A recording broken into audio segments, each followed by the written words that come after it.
Port of Milford Haven encourage their staff with training opportunities and to develop themselves further within the company. And so I looked at what courses were available, spoke to Pembrokeshire College, who identified the NVQ Level 4 in Business and Admin would be a great start. And while I was doing the Level 4, I was promoted and I went into a Level 5 in management. And during that, I was promoted to a supervisor position at the Port of Milford Haven and now line manage 15 staff. I think Mel's achieved her goals through her determination.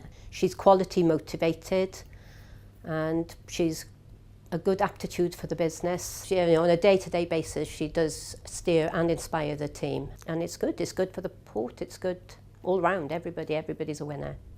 It's not only given me the skills that I need to develop my role for the future, but also for my team and the operations here at the Port of Milford Haven.